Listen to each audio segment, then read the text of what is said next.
Hello mga ka-Abil Minds!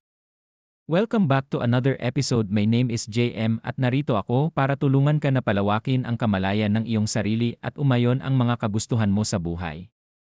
At kung gusto mong maging updated sa mga latest trends ng aking mga video, paki-click and subscribe at push mo na rin ang notifications bell. Ang pag-alam sa iyong sariling mga layunin ay isang kapaki-pakinabang na paraan upang magsimula. At ang paggawa ng mga makabuluhang desisyon sa buong proseso ay makakatulong na matiyak na itinutugma mo ang iyong mga pagpipilian sa karera sa iyong sariling mga layunin. Ang paghahanap ng karerang gusto mo ay maaari ding maging isang kasiyasyang karanasan. Para makatulong sa paghahanap ng karerang gusto mo, maaari mong sundin ang 5 ways on how to find a career you genuinely love. Number 1. Maging matyaga ka sa paghahanap. Yes mga ka-Abil Minds. Kapag naipahayag mo na ang iyong mga layunin sa karera at ang iyong sariling mga halaga, maaari kang mag-brainstorm ng mga uri ng bokasyon na maaaring matupad at kung ano ang gusto mo. Posible na ang perpektong trabaho para sa iyo ay isa na hindi mo pa natutuklasan, kaya siguraduhing magsaliksik ng may bukas na isip.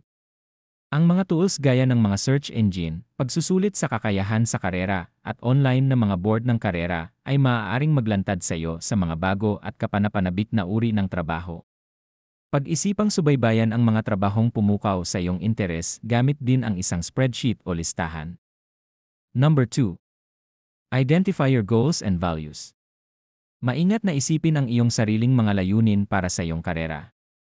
Isaalang-alang ang iyong mga personal na halaga bilang isang individual at isang profesional at gamitin ang mga ito upang gabayan ang iyong proseso ng paggawa ng desisyon. Halimbawa, kung mahalaga sa iyo ang pagiging naglilingkod sa iyong komunidad, maaalala mo ang halagang iyon kapag nagsasaliksik ka ng mga landas sa karera. Subukang gumamit ng graphic organizer gaya ng spreadsheet o mind map para makabuo ng mga ideya at mailarawan ang iyong pag-isip. Number 3. Job shadow, intern or temp. Yes mga ka-Abil Minds.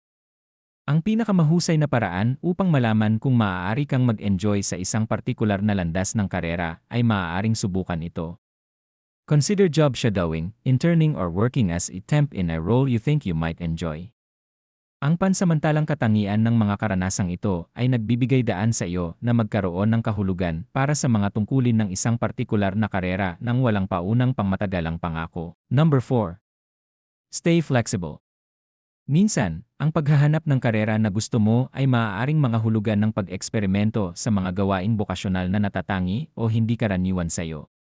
Ang pagpayag na subukan ang mga bagong karanasan ay maaaring maging isang mahalagang paraan upang makahanap ng karera na gusto mo. Kung makakita ka ng pagkakataon na akma sa iyong mga layunin at halaga, pag-isipang subukan ito kahit na ito ay isang bagay na hindi mo naisip na gawin. And number 5. Reflect and assess. Yes mga ka-Abil Minds.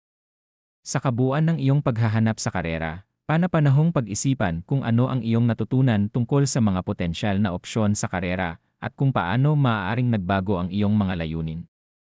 Ang pag-isip ng mabuti tungkol sa kung paano umuunlad ang iyong mga proseso ng pag-isip ay makakatulong sa iyong gumawa ng mga pagpipilian sa karera na nagpapakita ng iyong pinakamahalagang mga layunin. Madalas suriin ang iyong pag-unlad at gumawa ng mga pagsasaayos kung kinakailangan. To begin a career you love, first identify your passions and skills, then research industries and roles that align with them. Isaalang-alang ang iyong perpektong kapaligiran sa trabaho at kung paano umaangkop ang iyong mga layunin sa karera sa iyong pangkalahatang pamumuhay at mga halaga. Makakuha ng karanasan sa pamamagitan ng pagboboluntaryo, internship o networking at humanap ng mentorship para makakuha ng mga insight mula sa mga may karanasang profesional. Ituloy ang mga kinakailangang kwalifikasyon at mag-apply para sa mga posisyon na nakakaganyak sa iyo. I hope you guys enjoyed this episode and see you again next time.